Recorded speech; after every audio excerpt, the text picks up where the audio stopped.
so I'm ta-da. Um, Wanting to give you a general overview of the preparation for this special life cycle time. And I know at least half of you in this room tonight have been through this process with other kids. I bet that those who have been through it once or even twice would say it's different every time. I certainly found that with my own 3 kids. Thought, oh, I know what to do. I kind of have have it down here, but our kids are all different, and so the process is different each time, and we want to honor that and really affirm their own unique path. After they finish their 5th grade year, starting in 6th grade, our curriculum and our program are really meant to help them to get ready to grow towards not just this special day, because of course it's just a day that will come and go, but to feel a greater sense of ownership over their own Jewish identity and to feel supported to come into this phase of their development, as many of them are just beginning to grow towards abstract thinking and bigger theological questions and bigger questions about how the world works. Forget about Judaism, how does this world work? It's certainly one that's throwing a lot of big questions our way as adults. I'd like to just walk you through the major components of our Bar Mitzvah program. And we've tried to train ourselves to refer to it as Bar Mitzvah, just out of respect for our kids' gender identity and gender questions. We also are fine with, if your child prefers to be called bar or bat mitzvah, that's also fine. And we are happy to be on that page with you as well. But just wanting to be as spacious as we can, to be accepting and inclusive as much as possible. So let me work backwards. The Bar Mitzvah celebration that, as we like to celebrate it at Adat Shalom, happens in the context of a Shabbat service. On some rare occasions, we've had families who have chosen to celebrate in the context of not on Shabbat, but on, let's say, a Monday holiday. I don't think anybody in this group has opted for that. So we're all talking about Shabbat celebrations. And so a portion of the learning for our kids is to help them to feel really comfortable, or as comfortable as they can, in the synagogue, to feel some mastery over some of the basic prayers, to chant from the Torah. They are invited to have the option of chanting also from the Haftarah, the prophetic reading. I'll say more about that in a minute. Not required for the prophetic reading, not required for Torah either, but we hope very much that they will and support them to do so. On the day of that celebration, we also will ask them to share some kind of teaching with the congregation. We usually refer to that as a Devar Torah, although I've been looking for some additional language only to express to our kids and our families that it doesn't have to be a speech. It could be a teaching of many different forms. We've had kids who are artistic, especially artistically inclined, create a teaching in the form of an art piece. We've had, I think, just one student, but one who chose to create a teaching in the form of a dance piece. All based on their encounter with the piece of text that comes up that week of their celebration, but also based on the wisdom that they've harvested in their 13 years. By then it'll be 13 years. So a teaching that is meaningful to them, but also a way to share some of what they've learned about broader Jewish tradition and about Torah specifically. And then finally, and very importantly, we want all of our kids to be supported to participate in some kind of mitzvah work, some kind of activity that is about serving the world, serving their neighborhood, serving the community, serving a specific population, some way of being of service. So I think those are the major components that sort of get highlighted on the day of. Fred, I'm just going to pause here and see if there's anything you want to add just to that beginning portrait that we're giving. I appreciate that. One thing for those of you who are new to this rodeo, the half of you, there's such a longitudinal experience of Bar Mitzvah, right? We think about the communities that those of us who did grow up Jewish grew up in. We think about the most recent ones we've attended. And just to be clear, every community does things differently. Also, to be clear, every community does things differently from year to year. So there may be some changes since you last went through it. One of the big examples is because we do this in the context of a thriving davening community, that, right, everyone who has a Saturday morning Bar Mitzvah ceremony is simultaneously taking their place in a larger community in which they're just a piece, and your family is just a piece of that morning, even as there's a huge celebration. So there are fewer aliyot, for example, and fewer prayers that are typically led by our kids than in many of the Reform communities, because those tend to be communities that don't necessarily have as high an expectation of people coming on Saturday morning otherwise. So it becomes really a Bar Mitzvah service. This is a community Shabbat service in which your child and you will play starring roles.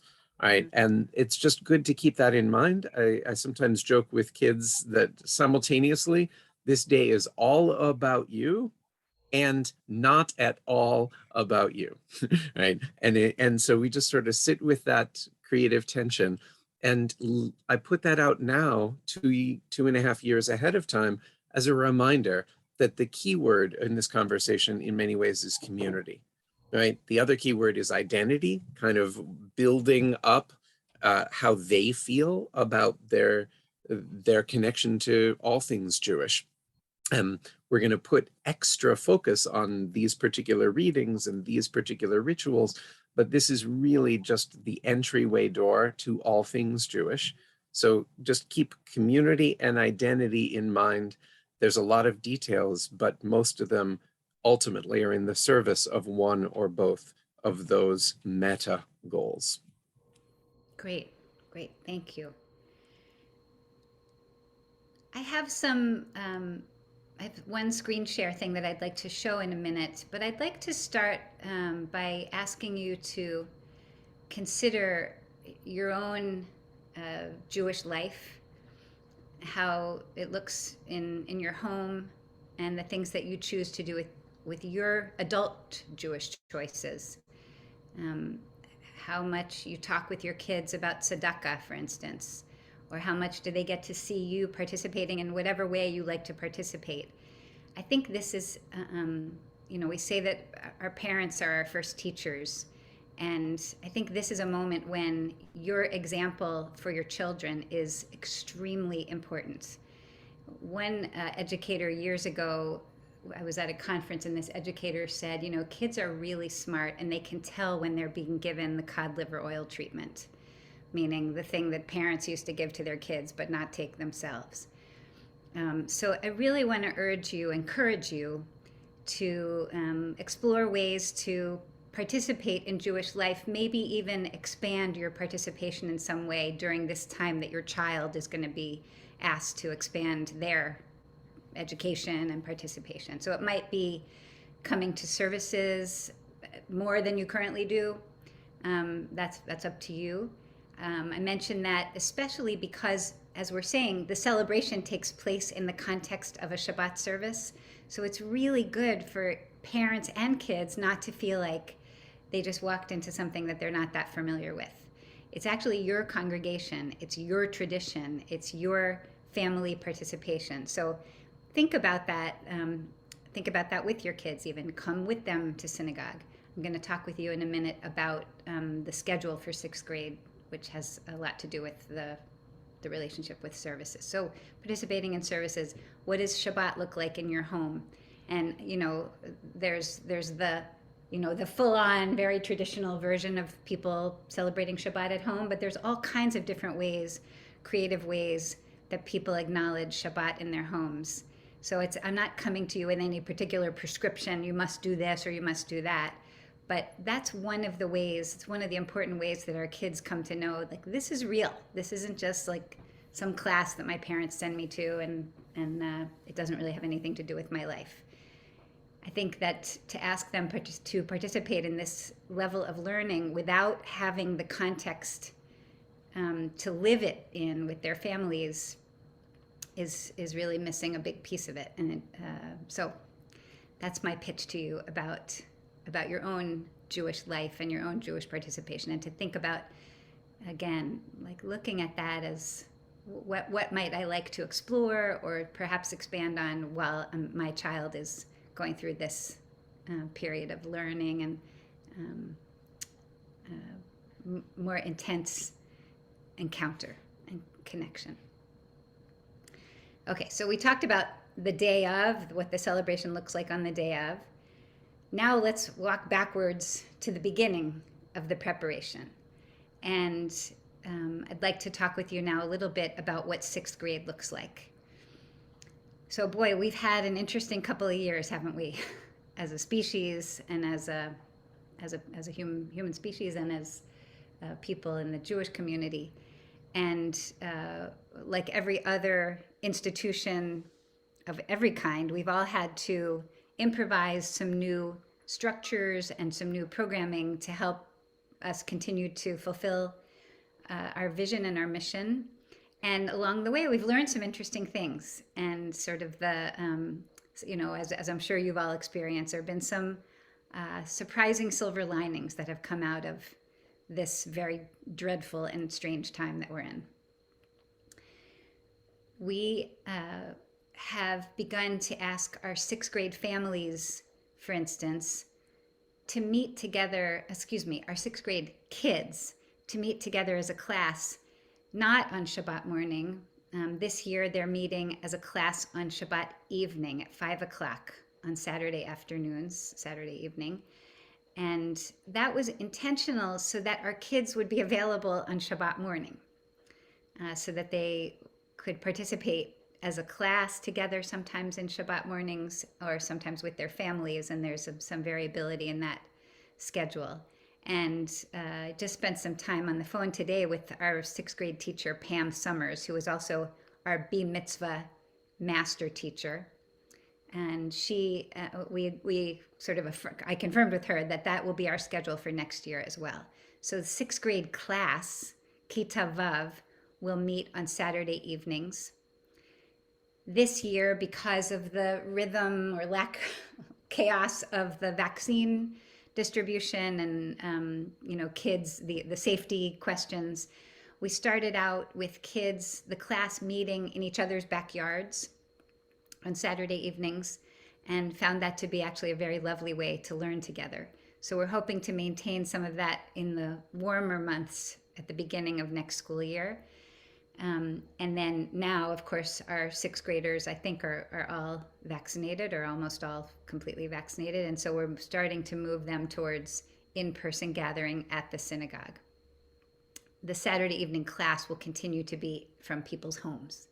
So we're not asking you to come to the synagogue twice on a Saturday, but sometimes to come to services in the morning, and then your child to participate in class with their peers on Saturday afternoon. Okay, let me just pause and see if there's any questions or concerns about that. And obviously this is still many months away, but just wanted you to have sort of a general shape of things. Okay. Just want to note, for the two JDS students, obviously the integration with the sixth grade program is a TBD thing, and we can work it out. And for everyone's knowledge, one of the centerpieces of the sixth grade experience has been a New York trip, typically in the spring, with a unit of maybe 6 weeks or so leading up to it, including a simulation of Ellis Island and a focus on our immigration stories and other backstories to how our families got here in the first place, and bringing in every vector of our identities and as part of that sweep of history. So you should all know that that's coming, and if all goes well, COVID-wise, etc. And in particular, for Addie and Rebecca, if they would like to be part of just that, we can probably work that out, etc. Happy to brainstorm that later. Absolutely. I was going to say we have one sixth grader this year who's at JPDS, and she's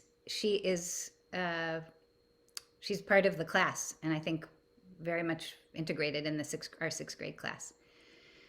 We're happy to have that, and love to have Rebecca and Addie to be part of that as much as they would like to. In addition to this, Ariel has her hand up. Sorry. Oh, go ahead. Sorry. Yes, Ariel. Thank you. So how long is that Saturday afternoon / evening session? An hour, 5 to 6 p.m. Okay. And I guess I was also wondering, like, how long is the morning service? It used to be like, I think it was like 9:30 to 12. And I think recently it's more like, it's like 11 to 12 or 10:30 to 12. Yeah, it's our Shabbat morning service. When there is not a B mitzvah celebration, we try to keep it inside of 2 hours. So 9:30 till just before 11:30, hopefully. And with a B mitzvah celebration, sometimes goes a little bit longer. We're trying really hard to end at 11:30 because that's when our Shabbat morning limud ends, and we really don't want parents to have to hang around or kids to have to wait. We want everybody to end together. We're also really hoping that before too long we can resume our beloved tradition of having lunch together on Shabbatot. We're obviously waiting for the clear sign from our COVID advisory group and from my good friend Rochelle Walensky, before we can do that. But that's the idea going forward. So to try to be done at 11:30. Okay, thank you.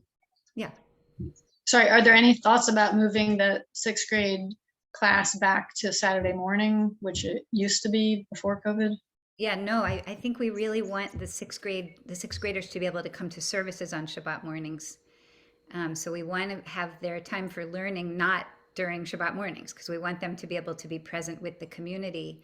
It's really important for us, as Fred was just saying a few minutes ago, we really want our kids to feel like this is their synagogue. They know faces, they know people in the congregation, they know the general rhythm, what it feels like to be in synagogue. It's not like a show that they rehearsed for a few months and then they came and did it and that was the end of it. And if we have their learning program on Shabbat morning, what we've found over the years, that's one really hard thing to integrate. If they're down the hall learning, it's very hard to then have them in the sanctuary. It's also one of the other challenges of the Shabbat morning learning program as it was before the pandemic, was that families couldn't go to shul together because kids would be in class. So parents would be in the sanctuary or elsewhere, and kids would be in class. And so I think that, there's such an important, I know there are a couple of educators in this room, and you'll know better words than I will. There's a very important learning process that goes on for kids, especially, probably for all people, that's not didactic. It's, what's the word, Jill? You can help me with this maybe. Experiential maybe is something like that. I don't know why I keep going to the word osmotic, which is, I'm not sure that's right. But what kids absorb from sitting next to their parents or seeing, oh, look, Mrs. Clark is across the hall or across the row over there, and that's how she likes to pray, or, different ways of experiencing the tradition and not just being in a classroom and learning about it. So you can see that I could wax on about this for a long time, and I'll try to limit myself. Why? So hang on, I see that the Henkin Ways have a question or something to say. I think this is correct. Then Saturday evening replaces now what is Monday afternoon, correct? Correct. Okay. Correct. Great. Thank you. For kids that are currently in our lower grades who are meeting on Monday afternoons, this replaces that. That's right. Kate, were you going to say something? Just a general plug for going to services. I know, and this may not be ideal. So Benji, for about a semester, ended up going to services. And what we said is you have to go, you can read a book, you have to stand when everybody else stands, and that was it. Mhm. And it was really hard for me because I kept wanting to like poke him and have him pay attention. But what happened is he actually did pay attention. Mhm. And I could tell when he was paying attention because all of a sudden he'd look up and you could tell. And at the end of that semester, he knew a lot more about services, despite the requirement only being that he stand when everybody stands. We didn't even make him look at a Siddur. So I just would put a plug in, and that may not be what you had in mind for them attending. But it's great. I think it was a great experience for him. Yeah. We are gonna put a little more structure to it, to Shabbat mornings Yeah. for our sixth graders next year. I was just talking with Pam about this morning. For next year, our sixth graders are going to be asked to be at Shabbat mornings once a month. A small subset of those times, like 2 or 3 times, will be in place of Saturday afternoon. In other words, we won't ask them to come back for class in the evening. And some of those times they'll be actively leading. Some of those times they'll be participating as everyone else in the congregation does, but not coming because they've been assigned a certain part. So we can, we'll give you specific dates much closer to the beginning of next year, but once a month, Shabbat morning as a basic level of participation. And then Shabbat afternoons for class weekly. I wanted to shift now to just talk about one other very important component of our sixth grade curriculum. Rabbi Fred was mentioning the large unit, which goes into, as you were saying, Fred, kind of how at least our Ashkenazi ancestors got here, and exploring our own family tree stories and how Jewish identity formation fits into that. And just in this Zoom room, there are many variations on that theme. And part of the reason we want to support our kids to explore their own family trees is because we want to honor the diversity that's in our community and in our class. It's every year. It's a wonderful, combination of different stories. But how that then also fits into the larger story of at least Ashkenazi Jewish immigration to the United States. And then, as Fred was saying, a trip to New York. That's been a centerpiece of our sixth grade experience. Obviously, it's been on hold for the last 2 years. We're trying to get our current sixth graders and our current seventh graders up to New York, hopefully later this year, if things are deemed safe enough. So fingers crossed that this class will be able to go next year without any problems in the way. The other major piece of sixth grade is what we call a Chevrot Unit, and it's an opportunity for our kids to really get to know the Chumash, the Torah plus prophetic readings that we read from on Shabbat mornings, to get to know it in small groups with their families. We have a guided curriculum that we use with them. It begins with a special ceremony, which we've over the years called our Chumash presentation, or Chagigat HaChumash, and a chance for all of our kids to receive their own Chumash and to begin to dig into it with the hope that they will at least get a beginning sense of what it is to read this sacred text and to start to bring our questions to it, as we always do. And so that usually happens in the winter of sixth grade. And that's, by the way, Murray and Kate, I'm just looking at your two parents. That's something that we especially want all of our kids to participate in wherever they go to school. So I would hope that Rebecca and Addie would be part of that. So it's a very important piece of things. Okay. Gonna push forward now unless there are any questions about that. Okay, let me screen share and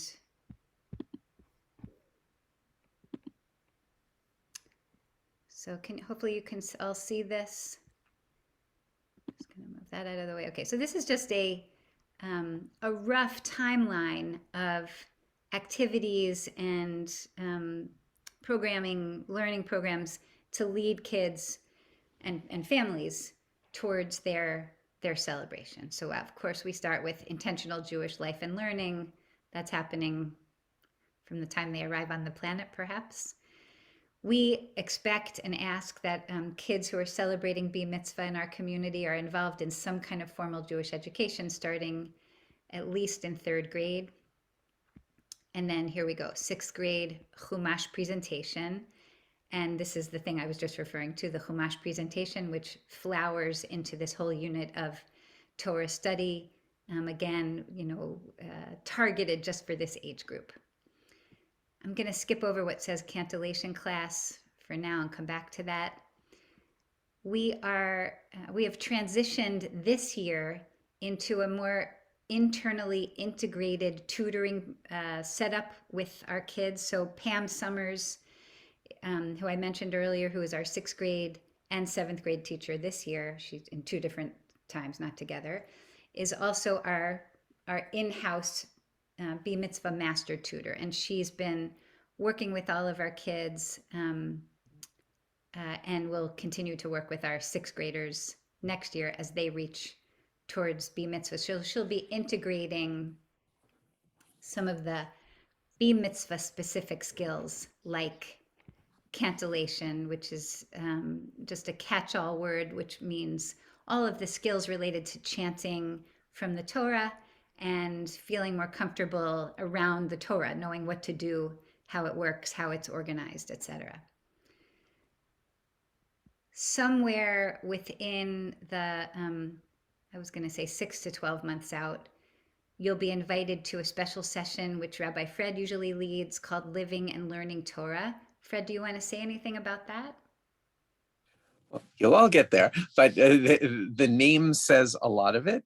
It's to prepare both for the Devar Torah and the Tikkun Olam project as specific elements of the Bar Mitzvah experience, but it's to get the children and the families focused on the larger matrix of ideals and values at play behind that, including learning Torah, which is related to teaching. The Hebrew for to learn and to teach is the same root, just the causative of to learn becomes to teach, to cause another to learn. Lilmod, ulelamed.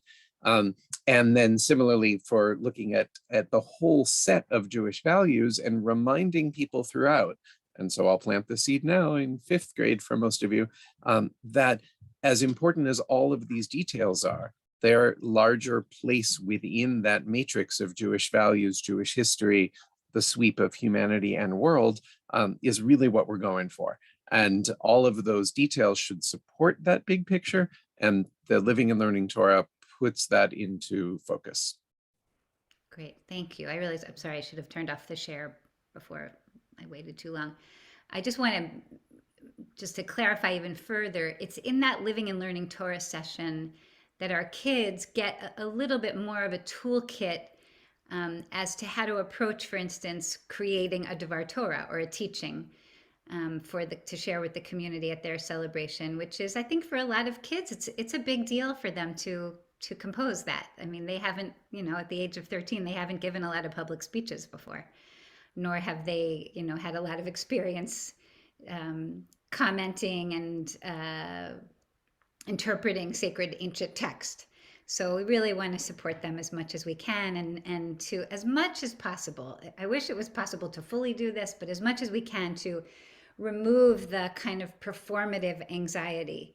It feels, physically they are standing on kind of a stage. A bima means stage in Hebrew, and they're in front of people, and their parents are probably going to ask them if they'd like to dress up a little bit and fancy invitations, all of that.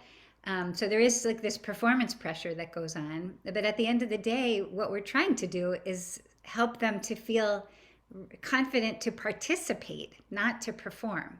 And participating in sacred community, and I'm sure this is true across different religions, means having the tools to talk about the texts that are important to that community, to talk about to be able to, navigate the prayers that are important to that community. So that's what a lot of this session is about that Rabbi Fred is talking about. Okay, go back to my checklist here.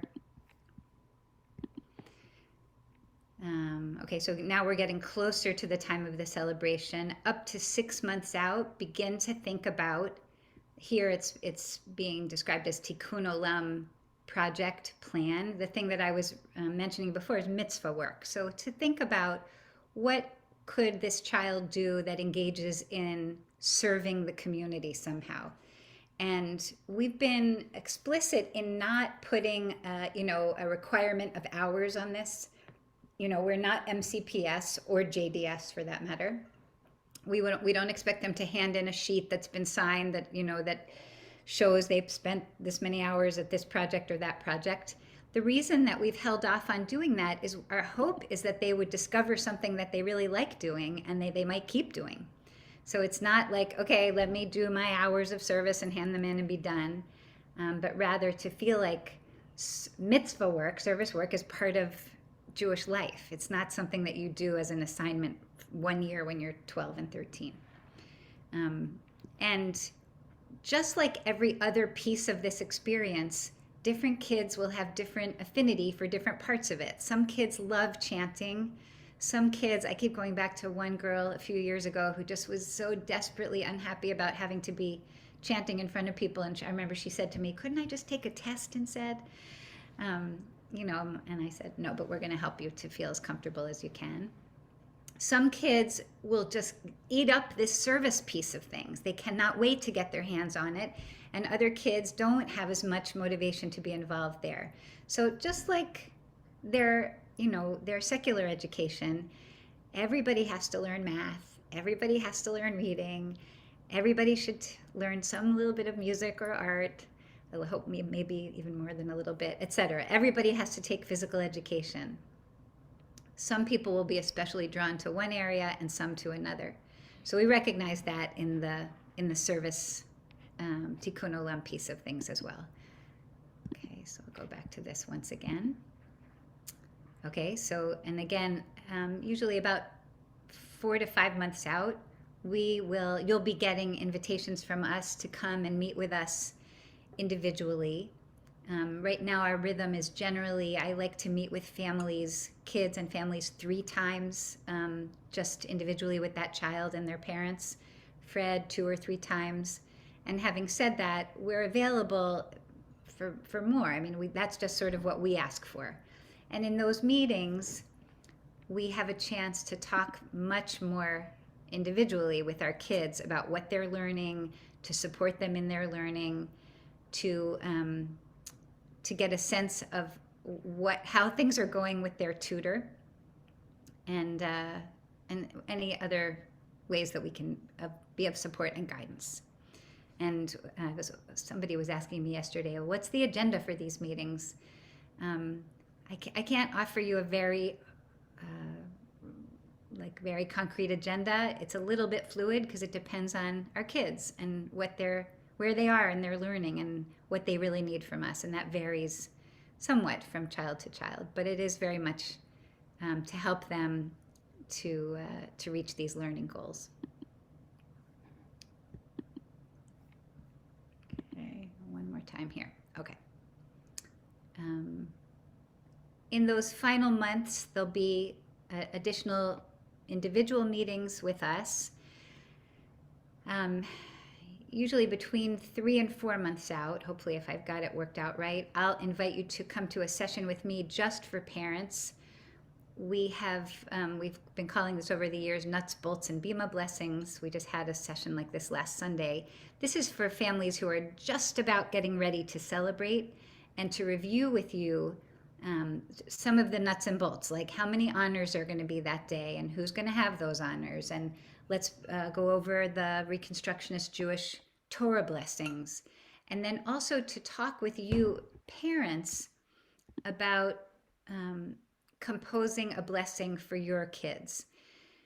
In Jewish tradition, there's a long-standing custom of parents saying a blessing for their children when they reach bar mitzvah age. There's a traditional formula that goes all the way back to the Talmud of parents saying, basically, thank you, God, for relieving me of this burden of raising this child. I'm now done. In our time, we know that doesn't really make much sense anymore because we're not really done raising our kids at age 13. No, I hope not. But we want to look into that that tradition. I don't know, Lauren, you just went through this past Shabbat and gave a beautiful blessing. Is there anything you want to say about that? I mean, totally putting you on the spot here. I haven't asked you to be ready to comment. No, I mean, incredibly powerful opportunity, I think, to, I mean, I actually think it's an incredibly rare thing. And many of our friends who, didn't have coming of age ceremonies in their faiths or, whatever it is, just said, what a incredible thing to stand there and hear your parents sort of speak your nature and say, send you off into the world in front of the community. So, I mean, I think there's something just very powerful about it. And I mean, and you see this every time. I mean, the child just like sponging up the words of their parent there. I mean, there's something so unique and special about that moment. I mean, I'm sure, I cry every time I see that moment because it's just, regardless of what the content is, it's the most sort of raw human expression of connection and hope and love. So it's a very powerful thing. Great. Thank you. Thank you. So at that session, we talk a little bit about some of the guidelines that we follow in with our families, but also really more just giving you as parents a chance to begin to think about what you'd like to say to your child, not only on that one special day, but in general, what kind of wisdom you'd like to pass on to them.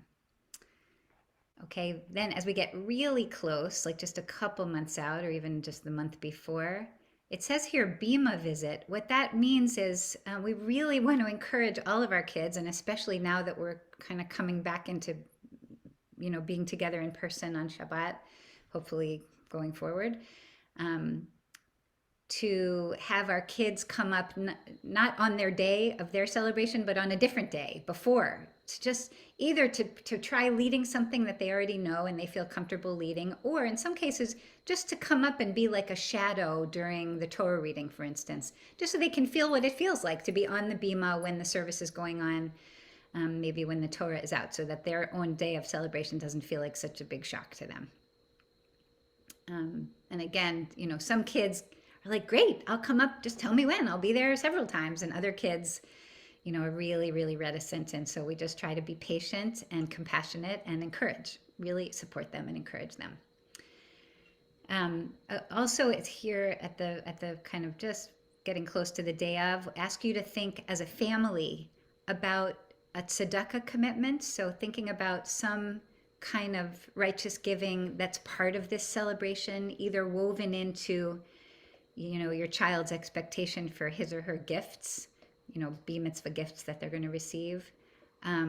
Or some families will say, well, our budget for this celebration is $100, and so we're going to commit to giving blah, blah, blah % of that budget to tzedakah. So again, it's just making sure this is on your own family agenda for this celebration. And likewise, a gift to a dat shalom, which is just following an old Jewish custom that whenever you have a simcha, a joyous occasion, or even a loss, a custom to give something to your synagogue community as a gesture of appreciation and connection at this life cycle time in your life.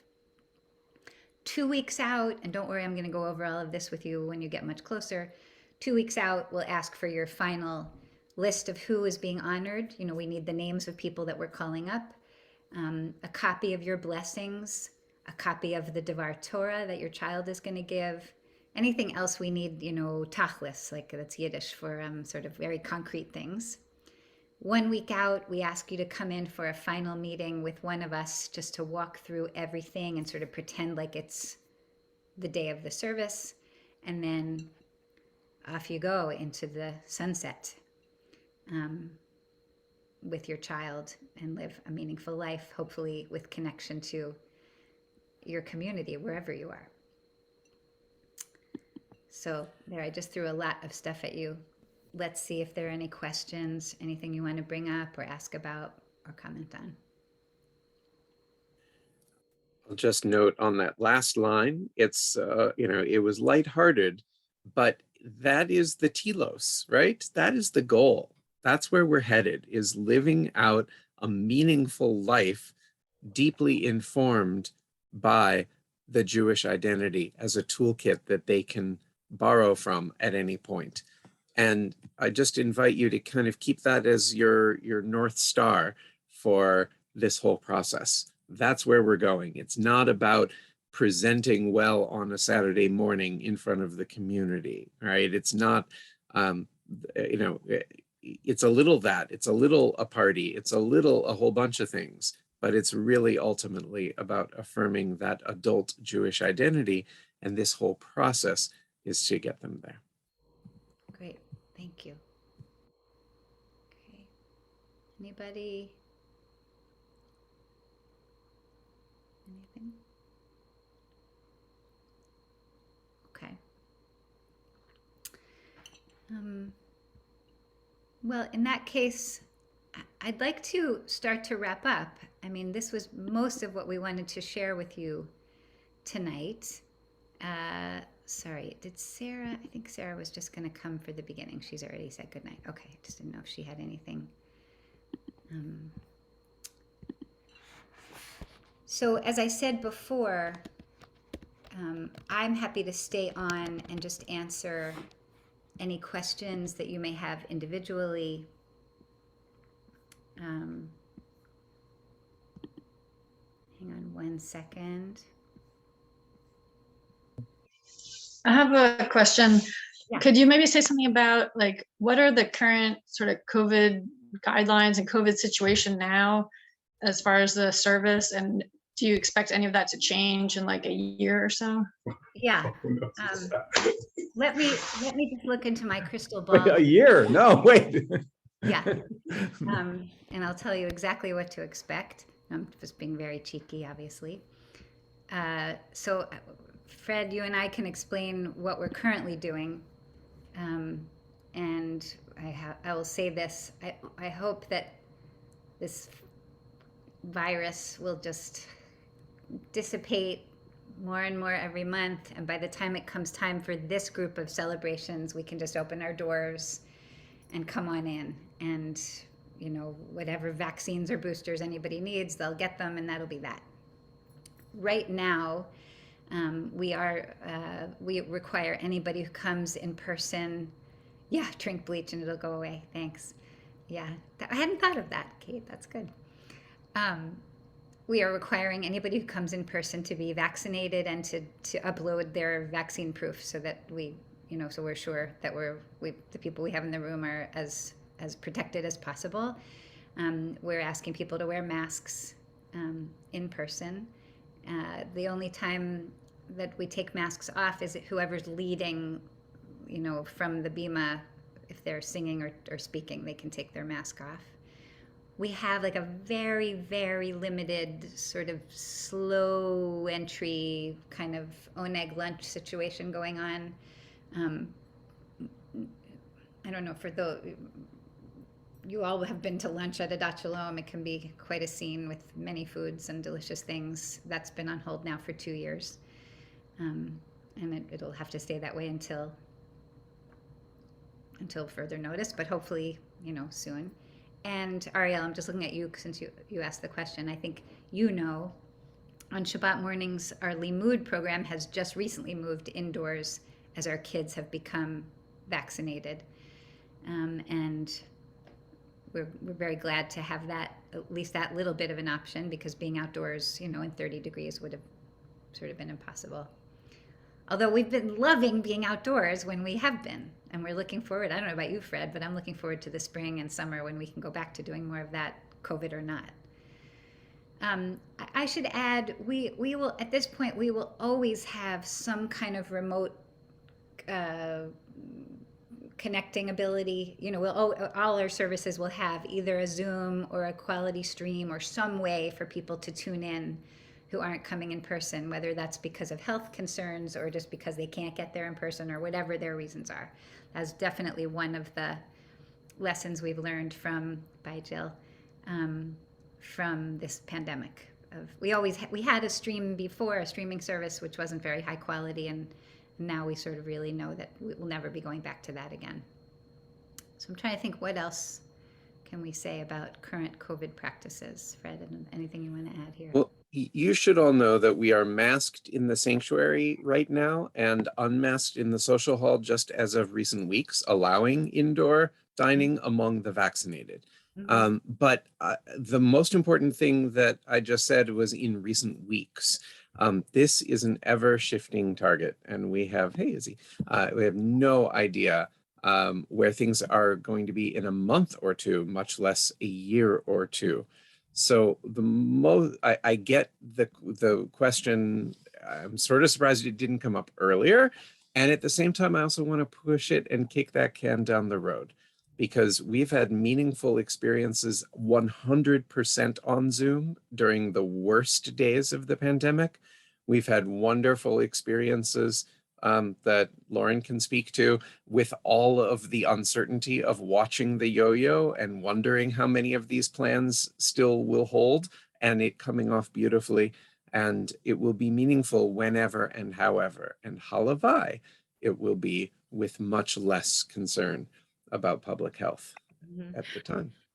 I do hope that regardless of what happens, that you'll continue to have a Zoom option, because I can say, I mean, you know, there were relatives far flung for us who, you know, my brother was able to Zoom in from Laos, like, you know, it was very meaningful and very joyful in the Zoom room. I mean, everybody who was watching from afar really felt like the quality, you know, they felt like they were right there, which was fantastic. And I really, you know, I wasn't expecting it, but, you know, you all recorded it.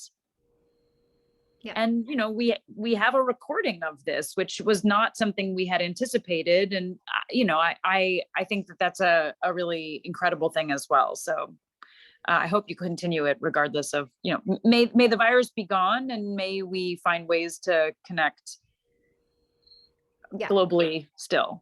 Yeah. As I was saying, we always will have, I mean, unless there's a power outage.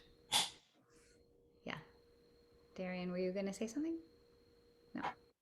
I was just curious whether, Abigail, it was your family that had been in Mozambique, or if I was mixing it up. It was not a question about this. And that was us, unless there's somebody else as well, which would be super cool. Yes. Right. And I noticed Stan, who would be the most qualified to answer the question, left just as it was. Just out of screen. But, you know, even the public health crystal ball is kind of faulty these days.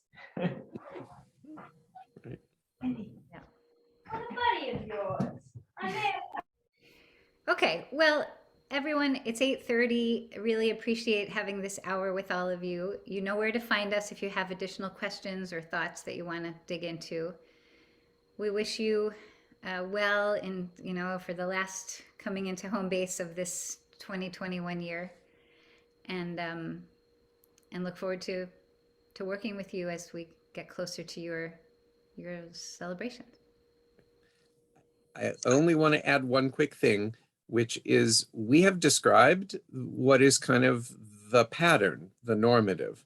There is flexibility, and there is deep recognition that each of your kids are different, and as each of us are. And so we have described the sort of basic default settings, but those settings can be tweaked along the way, whether it's ratios and emphases or replacements, etc. So, you know, we absolutely have standards, we absolutely have expectations, but we absolutely have not only flexibility, but a desire to tailor this in the ways that your child's interests, your child's learning style, your child's orientation to the world can be as fully honored and activated as possible.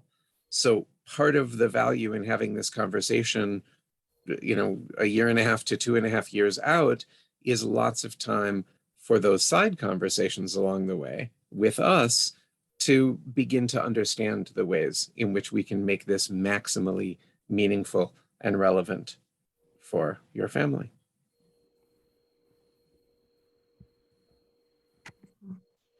Okay, everyone. Thank you so much. Thank you. Be well. I'm going to hang out here in case anybody wants to stay on to talk about anything. All right, thanks very much. Thank Bye-bye. you. Nice to Good see night. everybody. Look forward to meeting you all in person sometime soon. Very much.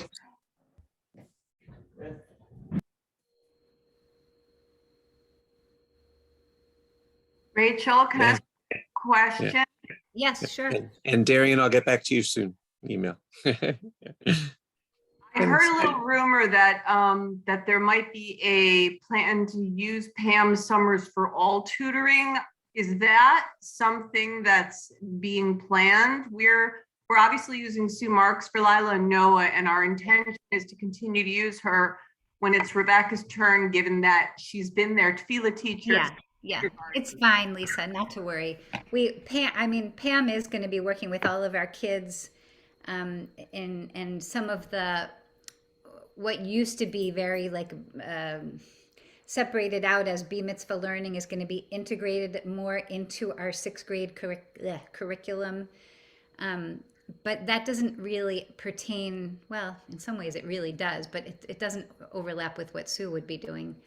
I was going to say, most important for me is that Rebecca is part of the Chevrot Unit, where she's going to receive her own chumash and be part of this study session.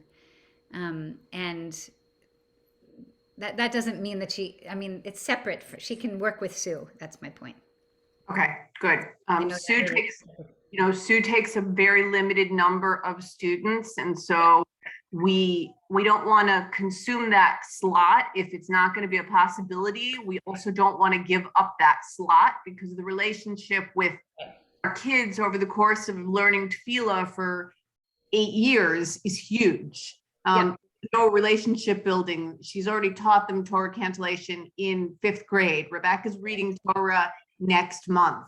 By the way, remember you went to Lila leading full Kabbalat Shabbat? Well, Rebecca just got the same honor and she's doing it in January. What's the date? January? What's the date? I think it's the first Friday. Uh-huh. If you want the Zoom link, I'm sure she would be.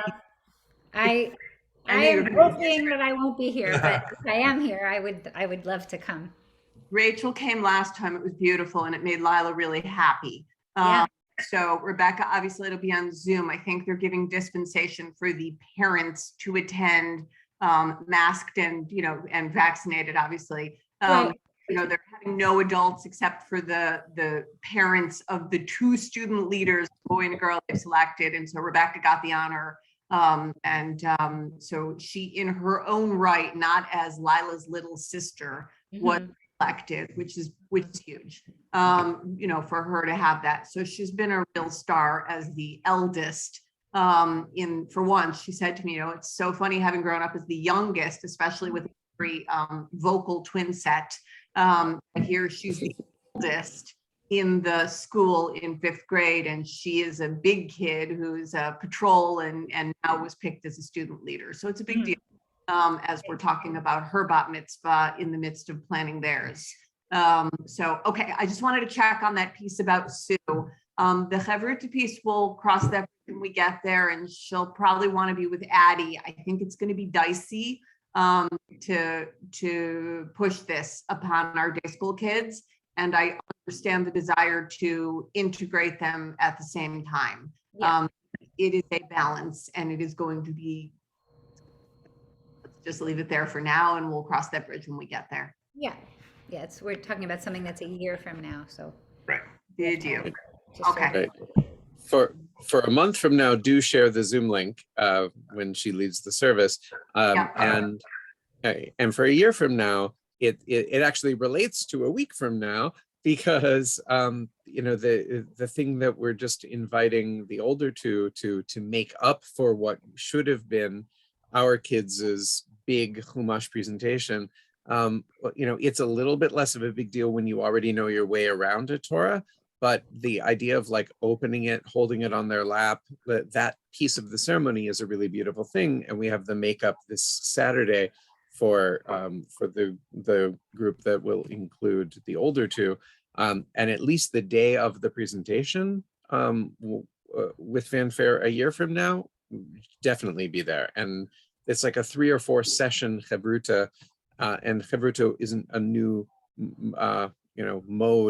modality for Rebecca, but it could be lovely, and it could be that she and Addie do it together with each other, and then they'll each be at a somewhat higher level. On the other hand, there's something to be said for mixing it up. We'll deal with that way down. And I can understand what you're going to hear is, we had a Chagigat HaSidur in 2nd grade. We had a Chagigat HaChumash.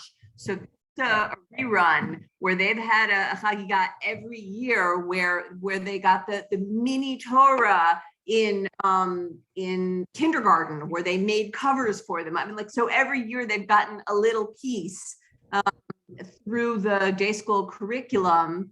And so this feels like, like a back step. And I think it's going to get met with a lot of resistance. And I'm, where I've been there, done that 2 years ago. Right. And there's no plus or minus in the argument. I get it. It's totally wonderful and appropriate to be doing it at Adat Shalom, but to ask them to do it again 2 or 3 years later is a problem. Well, Lisa, let's consider it an invitation. Nobody's going to force, well, it's up to you how much you're going to force your child to try anything, but we're certainly not going to, we can't, We'd love for her to be part of the group experience somehow at Adat Shalom. And I understand that, especially at age 12, when you think you know everything there is to know about everything, you may feel like, I already know the whole Chumash and I have nothing else I can learn. So yeah, no, I hear you. And this is a family where obviously we're on services at Zoom every week, and all of a sudden Lila's not even sure how she knows the Haftorah blessings. They're coming out of her mouth pretty clearly, and now you actually put the words in front of her, and it's I already know these. I didn't know that exact, might have gotten the letter wrong, but now that it's literally, I can see it's a Lamed, I know all this. Well, how do you think you know all this? Because you've been sitting in services for 12 years. No used to sit on the floor playing chess with himself, in the floor of the sanctuary, and Rabbi George used to laugh how funny it was to watch Noah playing, and he asked him, I remember one time, are you rooting for the black or the white? He was playing both sides. So, they do have some of this by osmosis, and they don't know that they have it. So, Fred used to joke about Lila leading Kiddush, 4 years or 5 years before her bat mitzvah. So thankfully we do have a circumstance where our kids are not unaware of what the sanctuary looks like from that side of the bima. So, which is great. Yep. All right. You're done good. Thank you. We'll see Rachel next week. Yeah. That'll be our 4th in 8 days. We're good. Thank That kind you. of week. Lila Tov. looking forward to it. Bye, you guys. Awesome. Yay. Thank you. Kol hakavod. Kam lecha. Okay. Yay. And this is the last group of its size, right? Isn't that freaky? It's not freaky. It's alarming. Yeah. Oh, no. Obviously that too. Yeah. On the other hand, it really is like, Rachel Singer wasn't here a month ago, and the Hinken Ways weren't here 6 months ago. And Right. Yesh Tikva. Yeah. We'll see. Yeah. Okay, Okay. good. All right. Awesome. Have a good night.